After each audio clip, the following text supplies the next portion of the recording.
After my heart surgery, I wrote in our family chat, "Who will pick me up from the hospital?" My son replied, "Call a taxi. I'm watching TV." My wife added, "Stay in the hospital for another month. It's so nice without you."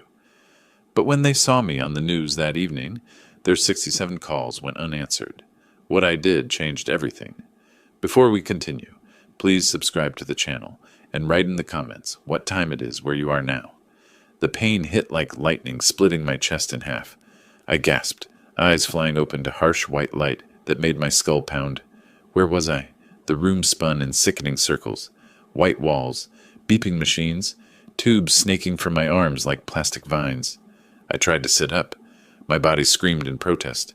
Something was wrong, terribly wrong. My chest felt like someone had cracked it open with a crowbar. Through the thin hospital gown, I could feel thick bandages wrapped around my torso. "Mr. Thompson, you're awake." A woman in a white coat appeared beside my bed. She had kind eyes behind wire-rimmed glasses. "I'm Dr. Carter, your cardiologist. How are you feeling?" "Like I got hit by a truck." My voice came out as a hoarse whisper. My throat burned raw. "What happened to me?" She checked something on the monitor beside my bed. The numbers meant nothing to me, but her expression remained calm and professional. "You underwent emergency cardiac surgery 2 days ago. Triple bypass. Your heart stopped for 47 seconds during the procedure." 47 seconds. The words echoed in my head like stones dropped in a deep well. Was I dead? Technically, yes. But we brought you back. She pressed her fingers against my wrist, counting my pulse. "You're going to be fine, Mr. Thompson." The surgery was successful. 2 weeks in the hospital for recovery, then gradual return to normal activities. 2 weeks.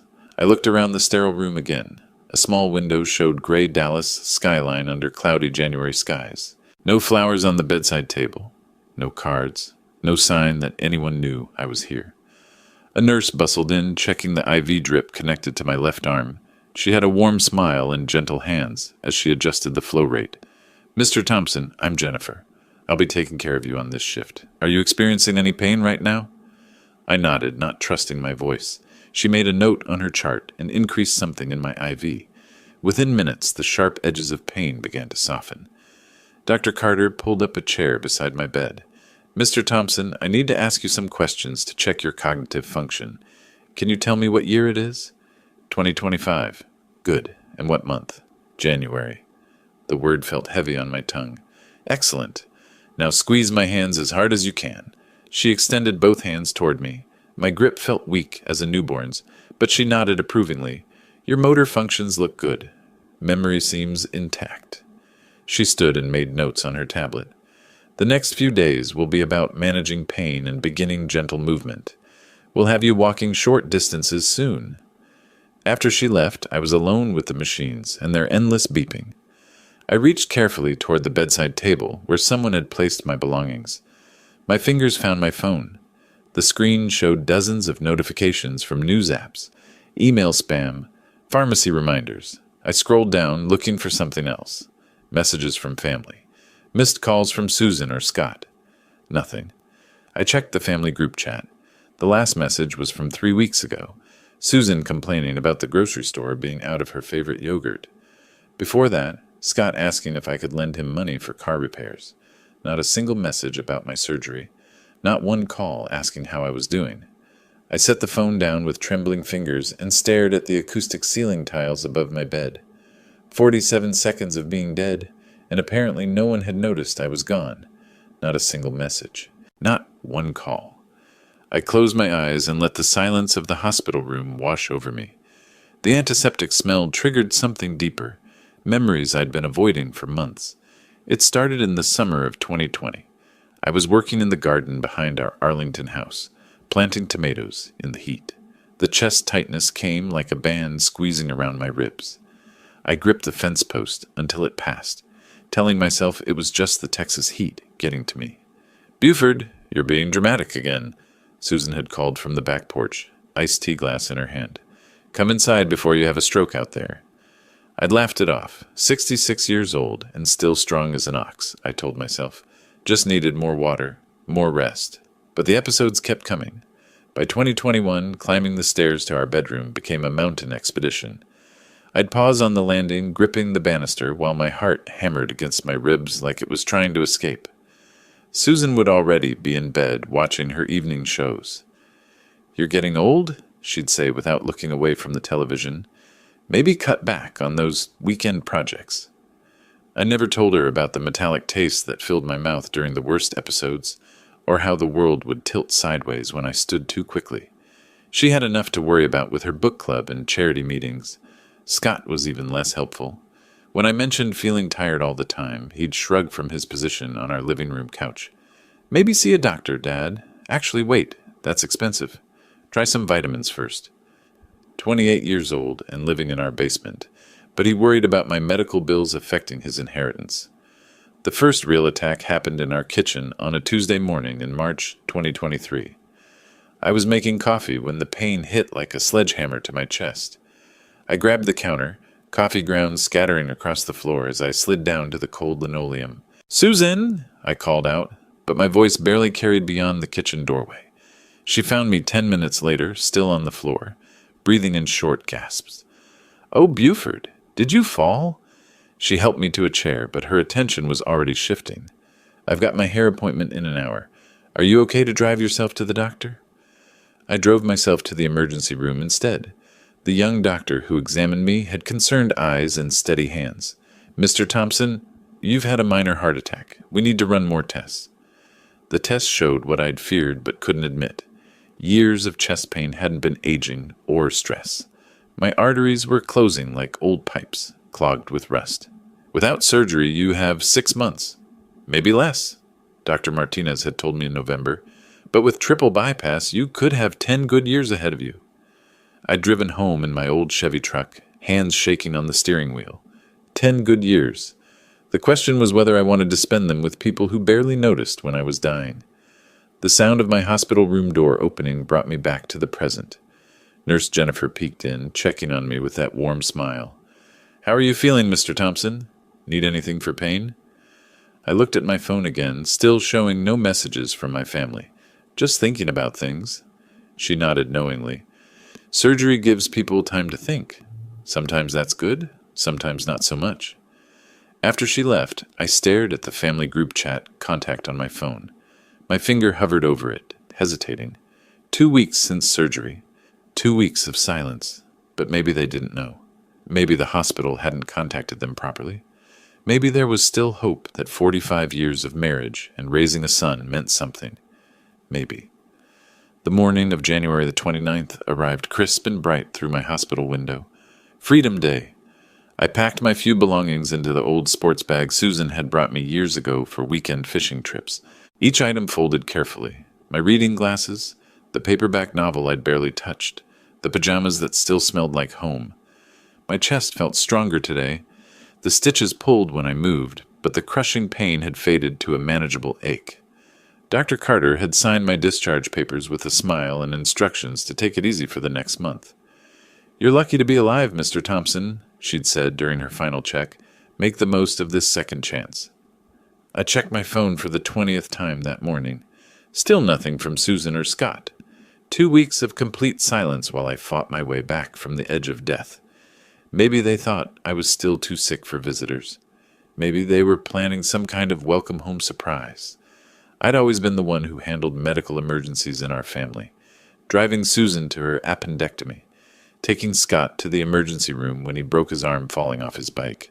They probably just didn't know how to act when I was the patient. I typed out a message in our family group chat. "Hi everyone, I'm being discharged today and feeling much better.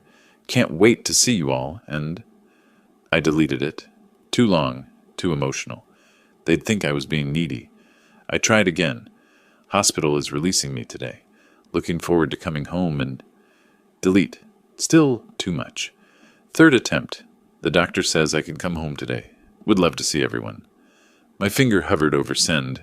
This felt right, hopeful but not desperate.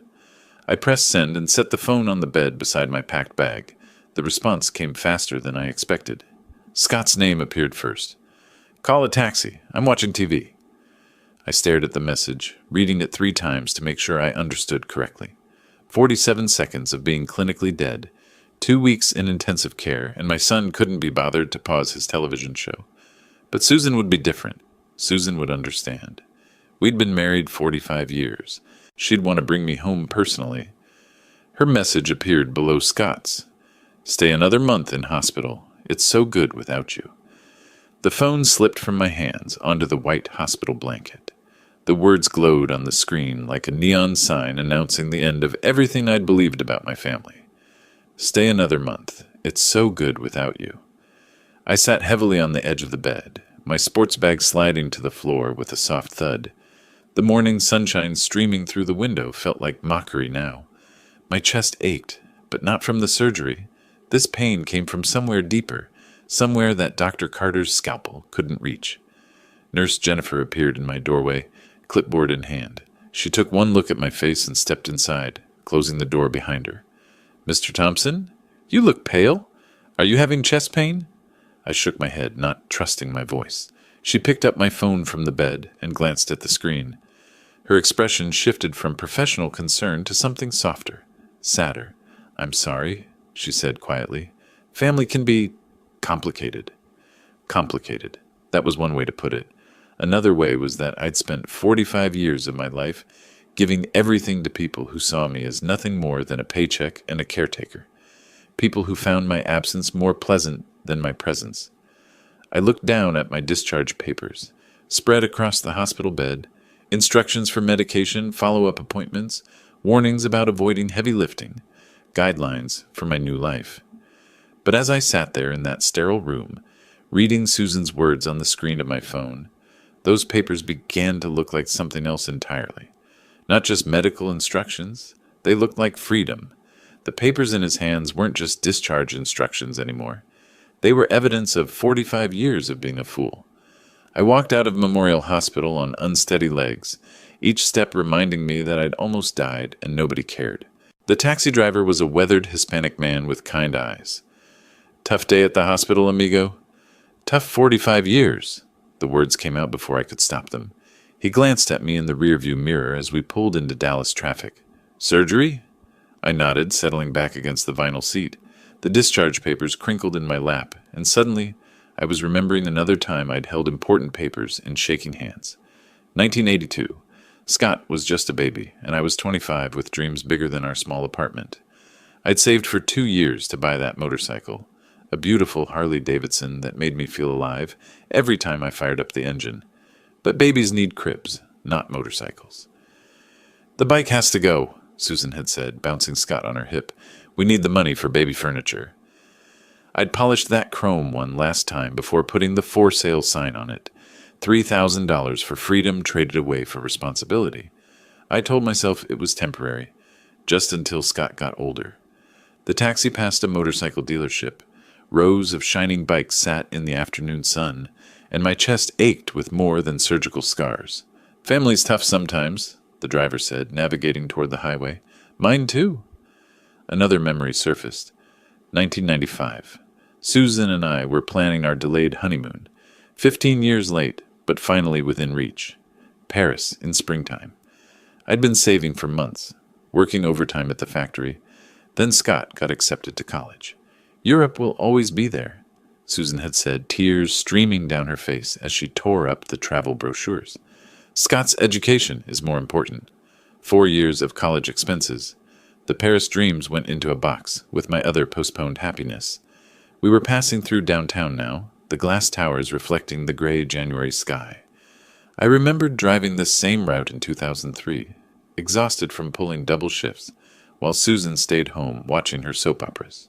When do I get to rest? I'd asked her once, collapsing into my recliner after 16 hours at the plant. When Scott graduates and gets a good job, she'd promised, then we'll have time for us. Scott graduated. Then he needed help with rent. Then a car loan.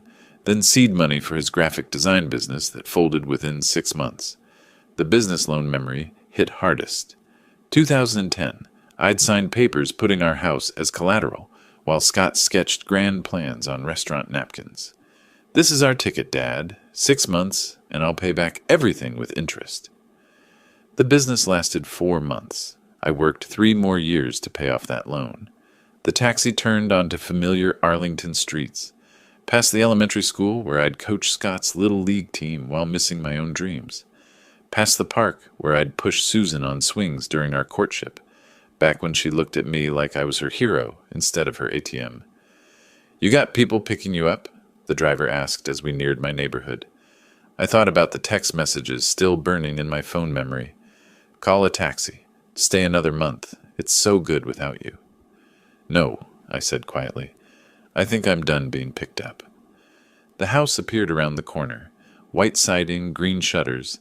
The lawn I'd mowed every Saturday for 20 years. It should have looked like home. Instead, it looked like a monument to my stupidity. I paid the driver and stood on the sidewalk, looking at 45 years of mortgage payments and maintenance work.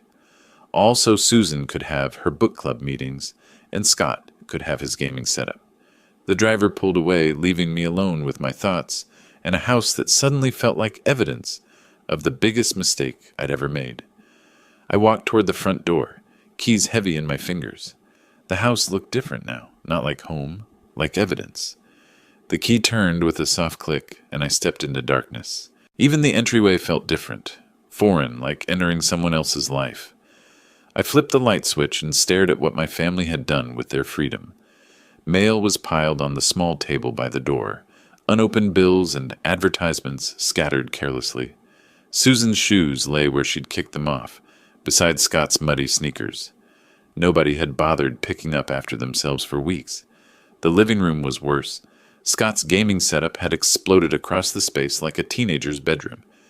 Energy drink cans formed a pyramid on my coffee table. Pizza boxes stacked beside my recliner. The chair I'd bought with overtime money 15 years ago. They'd been having parties. I moved slowly through the evidence of their comfort. My absence hadn't caused grief or concern. It had caused celebration. The kitchen told the same story. Dishes piled in the sink, takeout containers filling the trash. The refrigerator held expensive wine and premium ice cream, luxuries they'd bought while I was fighting for my life. But my study was the final insult. They'd turned it into storage. Boxes of Susan's craft supplies covered my desk. Scott's old computer equipment was stacked on my bookcases. Dust had settled over the family photos I'd arranged so carefully on my shelves. 47 seconds. I'd been dead for 47 seconds, and they'd used my personal space as a closet. I sat heavily in the one chair they hadn't covered with their belongings. The combination to my safe was still burned into my memory. Scott's birthday. How fitting. The safe opened with a soft mechanical whisper. Inside, my will sat in its blue legal folder, right where I'd left it months ago. I pulled it out with steady hands and read the provisions I'd crafted so carefully. To my beloved wife, Susan Thompson, the house and all personal property. To my son, Scott Thompson, all financial assets, including retirement accounts. To be divided equally upon my death, beloved wife. I laughed bitterly, the sound echoing in my violated study. The woman who told me to stay in the hospital another month because it was so good without me. My son, the 38-year-old man who couldn't pause his television show to pick up his dying father. I walked to the family photos on my dusty shelves. Wedding pictures showed a young couple full of hope. Scott's baby pictures captured innocent smiles and tiny hands reaching for the camera. Vacation photos documented trips I'd paid for but barely enjoyed, always worried about the cost. In every picture, I was smiling. The provider, the protector, the fool. I opened my phone and searched Estate Attorneys Dallas. The screen filled with law firm names and phone numbers. Professional people who understood that wills could be changed, that inheritance was a privilege, not a right. Jonathan Hale and Associates appeared at the top of the list, experienced in estate planning and charitable giving. Perfect. I looked around my study one more time, at the boxes covering my desk, at the dust on my personal belongings, at the evidence of my family's disrespect. Then I looked at the will in my lap. Tomorrow I would call Mr. Hale. Tomorrow I would fix the biggest mistake of my life. Tonight I would plan exactly how to give my family what they deserved. Nothing. The elevator climbed past floor after floor, each number bringing me closer to justice. 15 floors up in this downtown Dallas high-rise, Jonathan Hale waited with the power to rewrite my family's future. A week had passed since my homecoming revelation. 7 days of research, planning, and gathering documents. I'd found the American Heart Disease Foundation online, a charity that helped families during cardiac emergencies, people who actually valued the gift of life. The elevator doors opened to a hallway lined with mahogany and brass. Hale & Associates was etched in gold letters on frosted glass doors. Mr. Thompson? The receptionist's smile was professional and warm. Mr. Hale is ready for you. Jonathan Hale's office overlooked downtown Dallas through floor-to-ceiling windows. Law books lined the walls between framed degrees from universities I'd never dreamed of attending. He was younger than I'd expected, maybe 55, with silver hair and intelligent eyes. Please sit down, he gestured to a leather chair across from his massive desk. I understand you want to make significant changes to your estate plan. I settled into the chair, my folder of documents balanced on my knees. I want to leave everything to charity, nothing to my family. His eyebrows rose slightly. That's quite a substantial change. May I ask what prompted this decision? I told him about the surgery, about being dead for 47 seconds, about 2 weeks in the hospital without a single call, about coming home to find they'd been living it up while I fought for my life. Hale listened without interruption, taking notes on a yellow legal pad. Mr. Thompson, I have to ask, are you making this decision while you're angry? Sometimes, after medical crises, I've had a week to think about it. I opened my folder and pulled out printed emails, bank statements, medical records. This isn't anger. This is clarity. He reviewed my documents carefully. You're quite thorough. The American Heart Disease Foundation is an excellent choice. They provide housing for families of cardiac patients, fund research, support recovery programs. People who appreciate the value of life, I said, unlike my family. We could structure this as a charitable remainder trust. You'd retain lifetime use of your home, receive a small monthly income, and upon your death, everything transfers to the foundation. Perfect. I could live comfortably while knowing my family would inherit exactly what they'd earned. What about your wife and son? Even a small bequest might... No. The word came out harder than I'd intended. They're adults. Time they learn to support themselves. Hale studied me for a long moment. Very well. This will take about an hour to draft properly. Are you certain about this course of action? I thought about Scott's message. Call a taxi. I'm watching TV. About Susan's words. Stay another month. It's so good without you. I've never been more certain of anything in my life. The next hour passed in a blur of legal language and document preparation. Hale's secretary brought in witnesses. 2 paralegals who didn't know me from any other client, changing his will. This revokes all previous wills and codicils, Hale explained as he laid the documents before me. Upon your death, your home and all assets transfer to the American Heart Disease Foundation. You retain lifetime residence rights and a modest monthly stipend. I read every word twice. No mention of Susan, no provision for Scott. Just clean legal language that would transform my family's comfortable assumptions into a very different reality. The signing ceremony was surprisingly simple. 3 signatures, 2 witnesses, 1 notary stamp. 45 years of supporting an ungrateful family, erased with black ink on white paper. I'll contact the foundation this week, Hale said, handing me certified copies. They'll want to meet with you, discuss the media announcement possibilities. Media announcement. I like the sound of that. Public recognition for charity. Public embarrassment for my family. The foundation offices are in this building, he continued. 12th floor. Their media coordinator, Rebecca Mills, is excellent at handling these kinds of stories. I stood to leave, the certified copies safely tucked in my jacket pocket. At the door, Hale shook my hand with genuine respect. You're giving a generous gift, Mr. Thompson. The foundation helps hundreds of families every year. Families who deserve help, I replied, unlike mine. The hallway seemed brighter as I walked back to the elevator. Behind me, Hale's office held the machinery of justice. Ahead, the foundation offices waited with the power to turn private satisfaction into public vindication. The foundation offices were just 3 floors down. Time to turn private justice into public message. 3 floors down, the foundation offices buzzed with morning activity. Time to turn private justice into public message. The elevator opened to reveal a bright reception area decorated with heart health posters and success stories from grateful families. Mr. Thompson? Rebecca Mills emerged from a corner office, all business efficiency and warm smile. I'm Rebecca Mills, media coordinator. Thank you for choosing our foundation.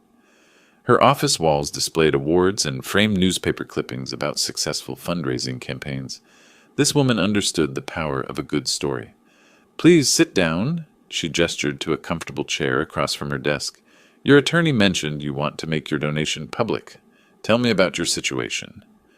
I explained everything, the surgery, the 47 seconds, the hospital abandonment, the cruel text messages.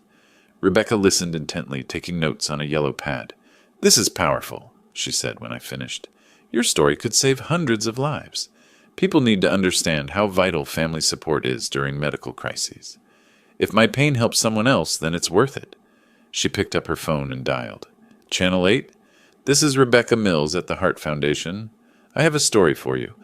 A local man is donating his entire estate after his family abandoned him during heart surgery. The conversation lasted 10 minutes. Rebecca's eyes lit up as she talked. They can have a crew at your house this afternoon.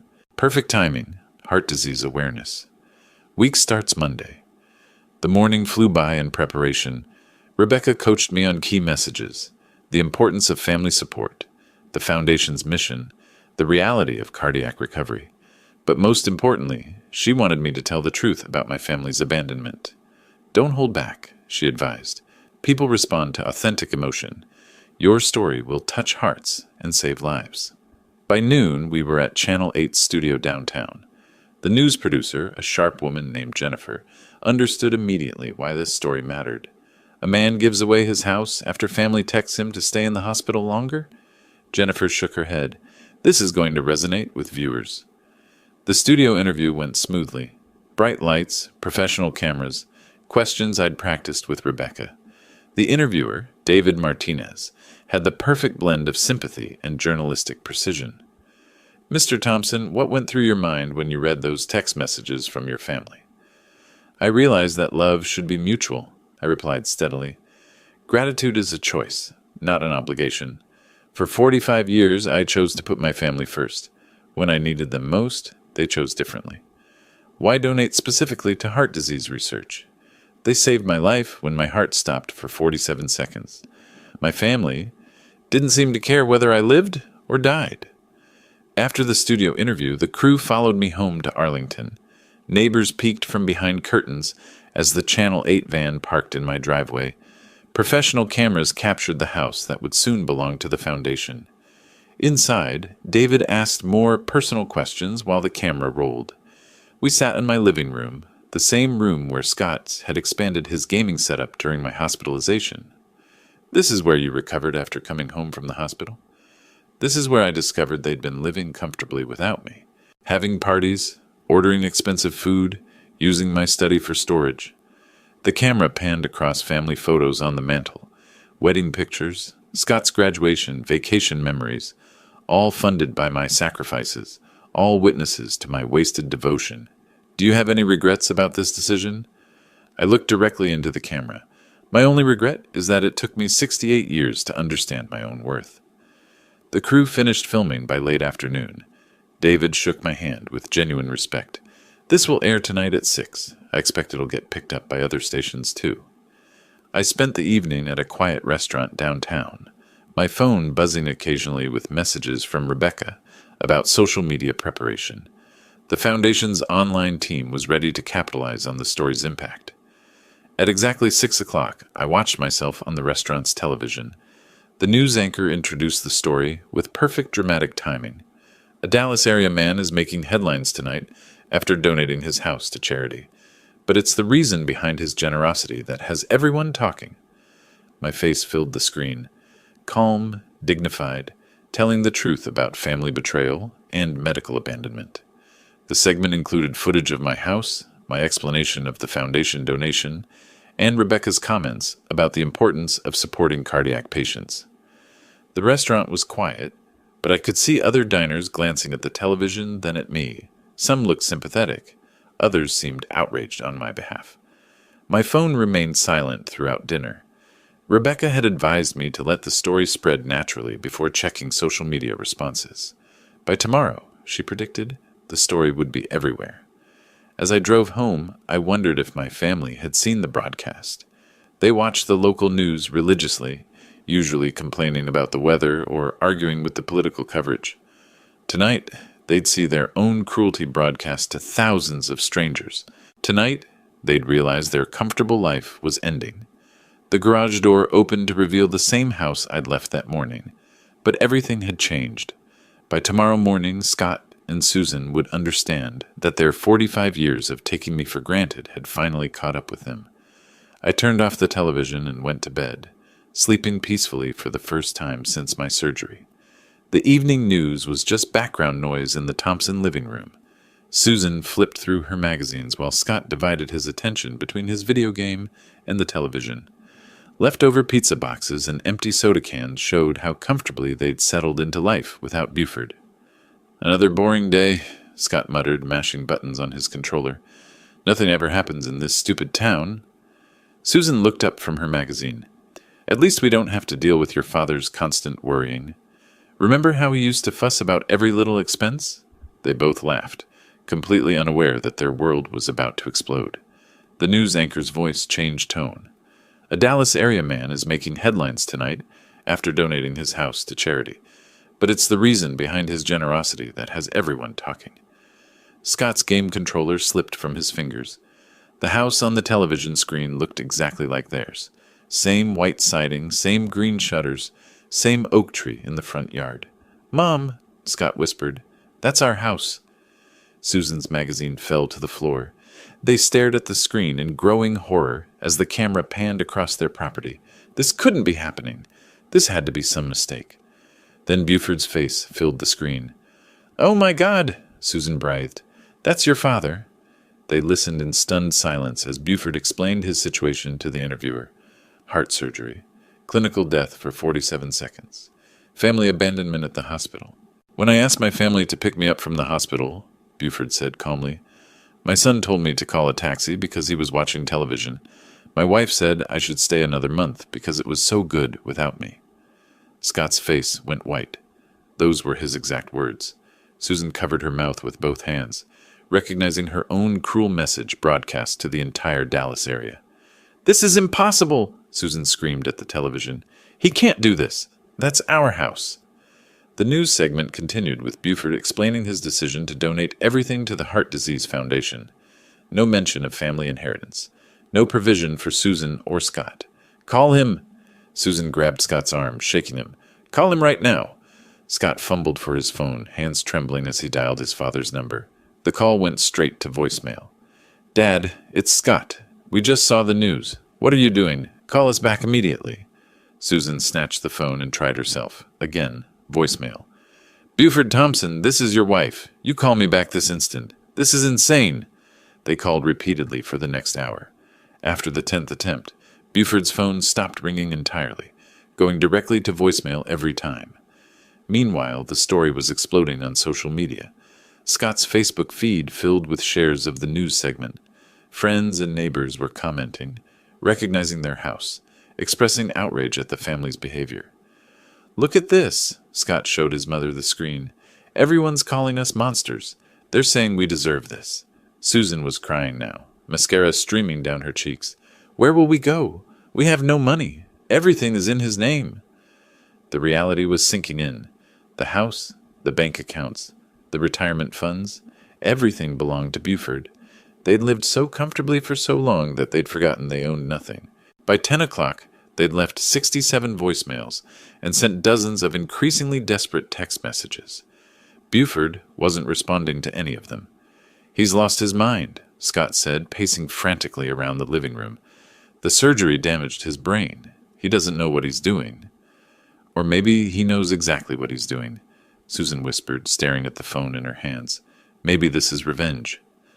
They spent the rest of the evening trying to process the magnitude of their situation. No income, no savings, no property. Scott had never held a real job, and Susan hadn't worked in 30 years. "What do we do?" Scott asked his mother around midnight. "How do we fix this?" Susan wiped her eyes and looked around the living room, at Scott's expensive gaming equipment, at her designer magazines, at the comfortable life they'd built on Buford's sacrifices.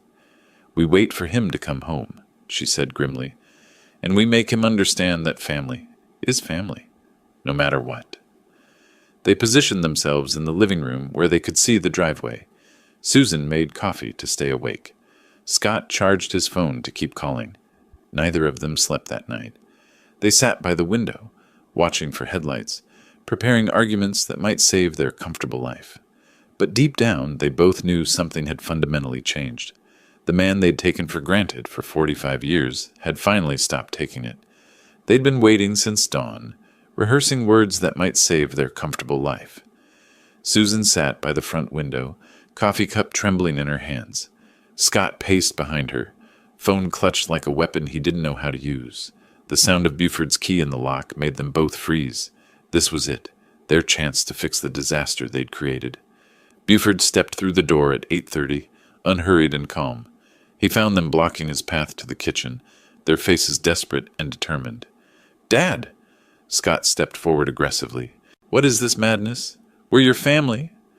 Buford removed his jacket slowly, hanging it on the hook by the door. "Family?" His voice was conversational, almost pleasant. "When I was in the hospital fighting for my life, did either of you call even once?" "We were busy." Susan's voice cracked with false indignation.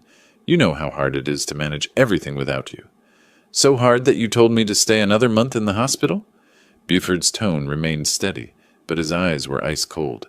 "Because it was so good without me?" Scott's prepared arguments crumbled under his father's calm stare. "That was a joke. We didn't mean it seriously." 67 phone calls last night," Buford observed, walking past them toward the kitchen. "Funny how you can find time to call when your inheritance is threatened." They followed him like desperate satellites, talking over each other in their panic. "Dad, please listen to reason." "Buford, you're not thinking clearly. The surgery affected your judgment. We love you. We've always loved you." Buford filled the coffee maker with methodical precision, ignoring their increasingly frantic pleas. When Susan grabbed his arm, he looked down at her hand, with such cold detachment that she immediately let go. "You have 24 hours to leave this house," he said quietly. The words hit them like physical blows. Susan staggered backward. Scott's face went white. "Where will we go?" Susan's voice was barely a whisper. "We have no money." "That's no longer my problem." Buford's complete emotional detachment was more terrifying than any anger would have been. This wasn't the man who'd spent 45 years putting their needs first. This was someone entirely different. "You can't do this!" Scott's voice rose to a shout. "I'm your son. This is my home." "Your home?" Buford turned to face him directly. "When did you last pay a mortgage payment? A utility bill? When did you contribute anything besides dirty dishes and demands for money?" Scott opened his mouth, but no words came. The truth was too obvious to deny. Susan tried a different approach, forcing tears. "Honey, I know we made mistakes, but 45 years of marriage has to count for something."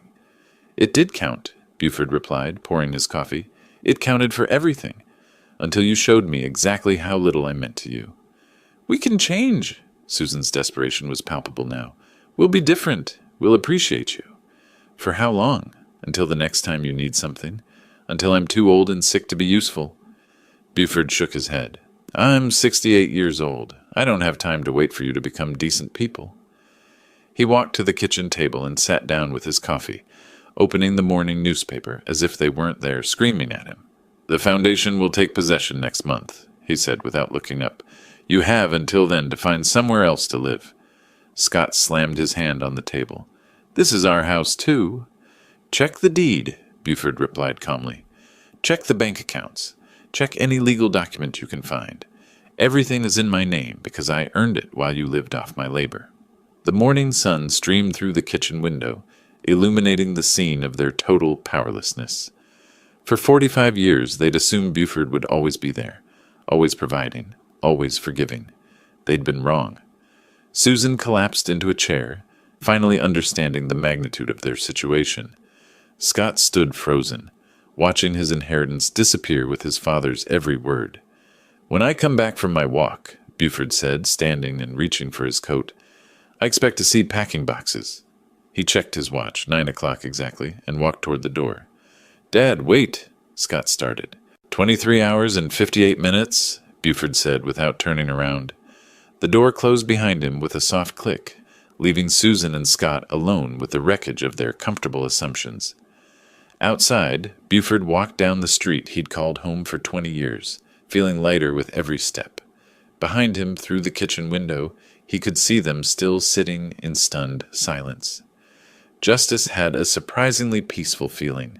The packing boxes were already stacked by the door when I returned from my walk. They'd taken me seriously. Through the front window, I could see Susan frantically wrapping dishes in newspaper, while Scott carried his gaming equipment to his car in multiple trips.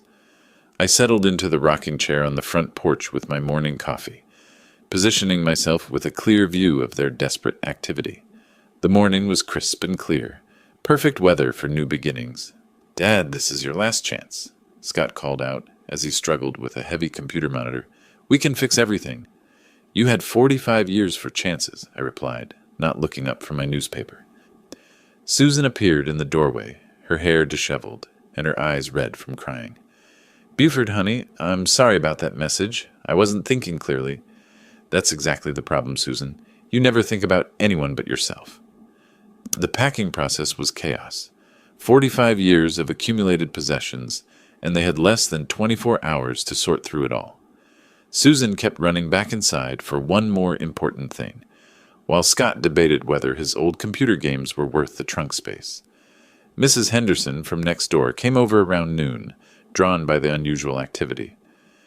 "Everything all right, Buford?" she asked, noting the boxes and frantic movement. "Just some family changes," I said pleasantly. "Nothing to worry about." She nodded politely, but her curious glances suggested she'd seen the news coverage. The whole neighborhood probably knew what was happening by now. Scott made increasingly desperate appeals throughout the afternoon. First anger, "This is completely insane. You can't survive without us." Then bargaining, "What if we paid rent? What if we contributed to household expenses?" Finally pleading, "Dad, where are we supposed to go? Mom's never worked a real job in 30 years. "I've lived 68 years, I replied calmly. "I think I'll manage just fine." Susan tried every manipulation tactic in her considerable arsenal. Tears, health concerns, appeals to our marriage vows, reminders of happy memories. None of it moved me. I'd seen this performance too many times over the decades. By 4 o'clock, both cars were packed beyond capacity. Clothes and belongings stuffed into every available space. They'd had to leave behind furniture, kitchen appliances, and boxes of items that simply wouldn't fit. "We'll be back," Scott said as he loaded the last box into his trunk. "You can't keep us away forever." "You're welcome to visit," I said, "after you call first and ask permission." Susan stood by her car, keys in hand, staring at the house she'd called home for 20 years. For a moment, I almost felt sorry for her. Almost. "I never thought it would end like this," she whispered. "Neither did I admitted. "I thought you'd learn to appreciate what you had." At exactly 6 o'clock, 24 hours after my ultimatum, both cars pulled out of the driveway. Susan was crying. Scott was angry. But they were gone. I sat on the porch until dark, watching the sun set over my quiet neighborhood. For the first time in 45 years, I was completely alone. The silence was beautiful. Inside, the house felt enormous. Empty rooms echoed with my footsteps. No television blaring, no arguments about money, no demands for attention or support. I walked to my study and opened the desk drawer where I'd hidden travel brochures for 20 years. Colorado mountains, Arizona deserts, national parks I'd always wanted to visit but never had time to see. Time. I had nothing but time now. The travel brochures had been hidden in my desk for 20 years. Now, finally, I could open them without guilt. February passed quietly as I adjusted to solitude, planning my first real adventure since before my marriage. March brought my inaugural trip to Big Bend National Park in Texas. I'd never camped alone before, never driven anywhere just for pleasure. The desert landscape overwhelmed me with its harsh beauty. Endless sky, ancient rock formations, silence that stretched for miles. Around a campfire one evening, I met Tom, a retired teacher from Oklahoma. "First time out here?" he asked, noting my brand new camping gear. "First time anywhere, really," I admitted. I'm 68, and this is my first trip just for pleasure. Tom laughed warmly. Hell, son, it's never too late to start living for yourself. April took me to Colorado. I'd upgraded my camping equipment and felt more confident tackling mountain roads. The thin air challenged my recovering heart, but gentle hikes through pine forests filled me with energy I hadn't felt in years. I discovered photography that month, buying my first real camera in decades. The mountains demanded to be captured, snow-capped peaks reflected in crystal lakes, wildflowers blooming in high meadows, sunrise painting granite cliffs. Gold. May brought new friendship. Sarah, a widow from Denver, taught me advanced photography techniques at a seniors hiking group. We'd spend hours discussing composition and lighting while walking forest trails at elevation my cardiologist would have forbidden 6 months earlier. You're glowing, Dr. Carter observed during my regular checkup. Your recovery is remarkable. What's changed? Everything, I told her. I'm finally living for myself. My foundation work intensified throughout the spring. Rebecca featured my travel photos in their newsletters, showing other heart patients that life after surgery could be an adventure, not just survival. Your story has already saved dozens of families, Rebecca told me over coffee in June. They've learned to value each other while they still can. But my favorite part was talking to new heart patients, men and women facing surgery, terrified and alone. I'd share my experience, not just the medical details, but the emotional journey of discovering self-worth. Family support matters, I'd tell them, but self-respect matters more. Summer brought longer trips. Arizona's desert bloomed with unexpected colors. Utah's red rocks challenged my photography skills. New Mexico's ancient ruins connected me to history, stretching back centuries. I was healthier at 68 than I'd been at 58. Regular hiking, fresh air, stress-free living, and purpose-driven days had transformed my body as much as my spirit. Tom and Sarah became regular traveling companions. We'd meet at different parks, share campsites, explore trails together. For the first time in my adult life, I had friends based on shared interests rather than family obligation.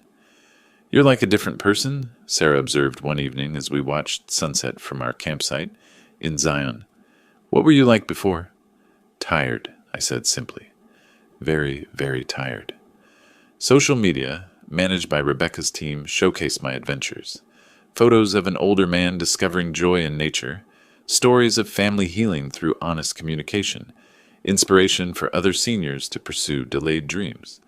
Comments poured in from around the world, heart patients sharing their own family struggles, adult children recognizing themselves in Scott's behavior, spouses understanding Susan's patterns of taking devotion for granted.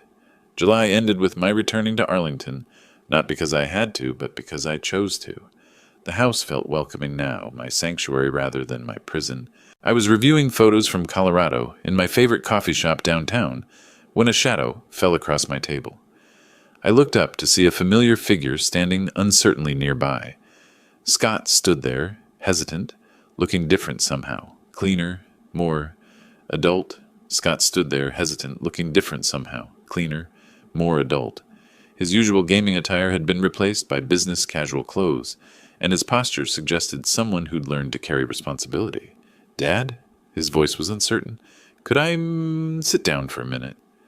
I gestured to the empty chair across from me, curious about this transformation. 6 months had passed since the eviction, and my son looked like he'd aged 5 years, in a good way. You look well, he said, settling into the chair, tanned, healthy. Travel agrees with me. I closed my photo album but didn't put it away. How are things, Scott? Different, he paused, choosing his words carefully. I found a job, full-time position at an advertising agency downtown, designing marketing materials. I nodded, waiting for more. I rented a small apartment too, nothing fancy, but it's mine. I pay the rent myself, buy my own groceries, do my own laundry. That's good, son. Scott pulled out his phone and showed me photos. A modest studio apartment, clean and organized. Sparse furniture, but everything neat and purposeful. How's your mother handling things? I asked. She's learning to live independently. Got a job as a sales clerk at Macy's. Has her own place, too. He looked down at his hands. We don't see each other much. Both too busy working.